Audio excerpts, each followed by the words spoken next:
इब्तदा है रब्बे जलील दे बरकत नाम तू जेड़ा दिलों के भेद खूब जानता है। वेखण वाली अखां सुनने वाले कन्ना तुहानू शफकत बारी मैं सदके मैवारी दा सलाम पहुँचे। मेरे चैनल नू वेखण सुनन लाइक ते सबसक्राइब करने वाले सारे मेरे भरावां नू खुश आमदीद। अजीज़ां ने मन सियाणे आखदे ने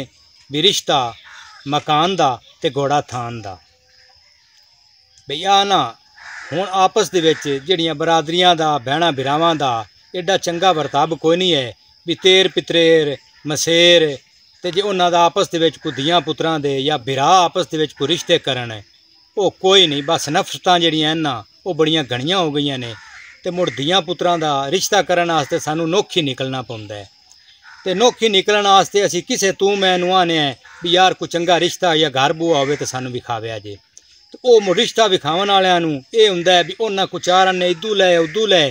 ते कुछ जी हो जा घर बूआ आया हुंदा आख्या भी बड़ा जी घर बूआ है ते छोर जी पढ़िया होया है ते ओ जी इन्नी भोए है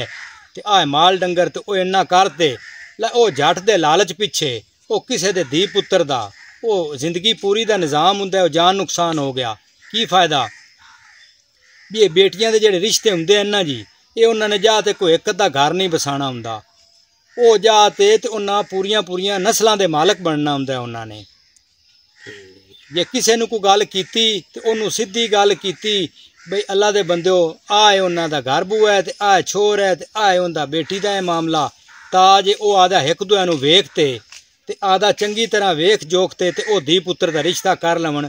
तां जे कल नूं पूरी जिंदगी का कोई उन्हां वास्ते माँ प्यो वास्ते सुख बन जाए।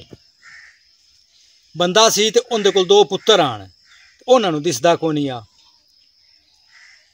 उन्हें किसी ने इवें आख्या उन्हें आख्या भी यार ना कोई रिश्ता को होवे घर ते ओ मैं दो पुत्रां दी शादी करनी लै ओ किसे घर इवें को दो बेटियां उन्हें रिश्ते दे हवाले दे नाल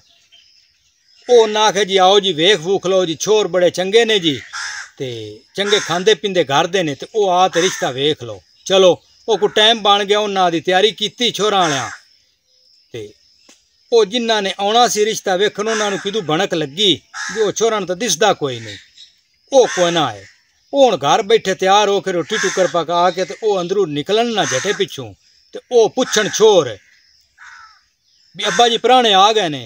वो आखे कोई नहीं। चलो वो मुड़ दूई बारी त्री बारी मोड़ उन्हें आख्या भी अब्बा जी पुराने आ गए ने उन्हें आखे कोई नहीं। आखे असीं एवें अखबारां पढ़ पढ़ के अंदर अन्ने होए पे